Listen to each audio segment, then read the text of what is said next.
Welcome back to the Mountain Man Medical YouTube channel. Thanks for hanging out. In today's video, we're going to talk about wound packing. Tourniquets are great. They work very well at controlling bleeding on your arms and legs.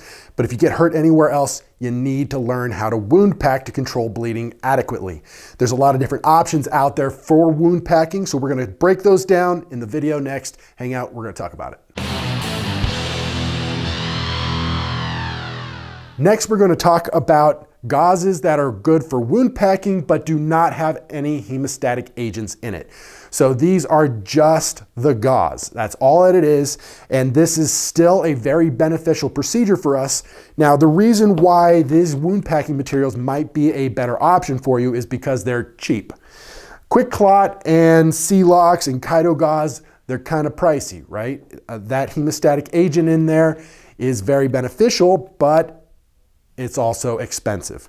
Now, if you don't have the capital for these hemostatic gauzes, you're like, man, I just cannot swing that right now. I get it. But there are some options out there for you that are going to work. Now, we want to remember that our primary focus here is bleeding control with direct pressure of the gauze packed into the wound.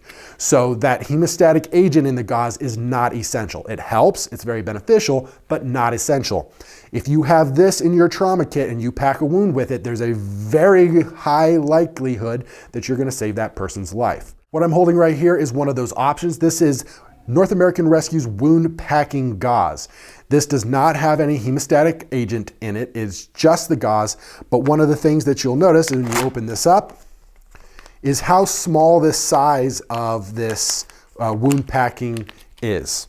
This is a nice, small, compact size, so you can fit a couple of these into your trauma kit, or maybe if you have one of those ankle kits, you want to add some wound packing to it, this might be a good option for you. It'll sit down in that nice little packaging very comfortably. One of the things that we'll notice is that it's Z-folded. The reason for this Z-fold is it helps to pack the wound. Now, you can hold this in your offhand and just feed it out. So if I'm packing it into a wound, I just feed from this hand as I pull it out. One of the things that you might notice, and I'll come up here for the camera so that you can see this a little more closely. There's a blue stripe that runs right down the middle. Hopefully you can see that. This is that blue stripe that I was talking about that was in the military grade Quick Clot, so that it will show up on the x-ray. So this is the Z-folded North American Rescue wound packing gauze. Great product, might want to check this out. Next, from North American Rescue, we have the S-rolled gauze. Now this one might be better for you to wrap around an injury.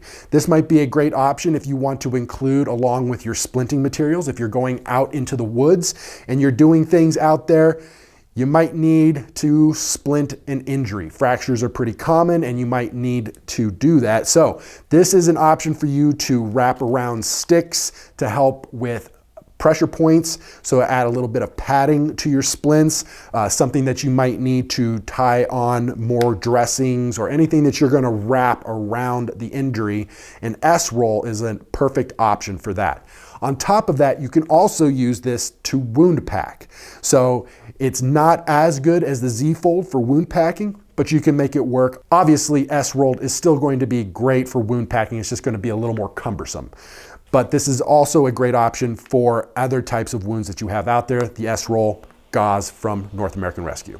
An extremely cheap but still effective option is going to be this compressed crinkle gauze from Dynarex. We sell this on the website. Very cheap, vacuum packed so that you can get it into a very small space. The overall footprint is very small and the weight of it is also very small. So if you want to put this into a little backpacking trauma kit, maybe a hunting trauma kit or something like that, this is an excellent option for that. Again, no hemostatic agent, but that's okay. We can still get good bleeding control with this. Next, we've got the tack gauze from H&H, and this is rolled wrapping gauze. This is going to be very similar to your North American Rescue S-rolled gauze, right? So this is what you're going to use to wrap around injuries. So this is more primarily designed for something like that because of the S-roll, helps for the wrapping, and not quite as good for wound packing, but still an excellent option. Overall, it's got a larger footprint than the other types of options that we have out there. It's a little bit longer, but with the same types of widths. So might be a good option for you, depends on what it is that you're looking for. A lot of our trauma kits, especially our IFAKs, will come with a few small versions of the S-rolled gauze. And this is Dynarex. This is just a small amount.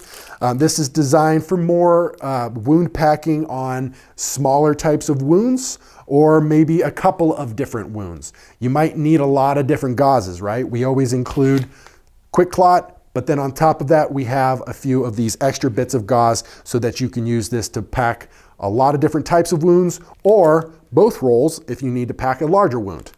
More options, more wound packing. You can never go wrong with too much wound packing. All right, guys, that's all I got for you. Thanks for hanging out and checking out this video on wound packing. This is an essential skill, guys. You gotta learn it. Tourniquets are great, they work, but you need to have other skills on top of that. Skills are weightless. Get these skills in your toolbox and learn how to use the items that are in your trauma kits. I appreciate everybody sticking out and watching this video on wound packing material. There's a lot of different options out there. Just depends on what you need and what you want to do. Thanks for hanging out. Don't forget to head over to mountainmanmedical.com. Check out our Yellowstone and Wind River trauma kits, where you can get all of these items in those trauma kits. You can pick and choose exactly what it is that you want and customize your own trauma kit to fit your needs. Be ready for whatever the mountain throws at you. I'll catch you guys in the next one.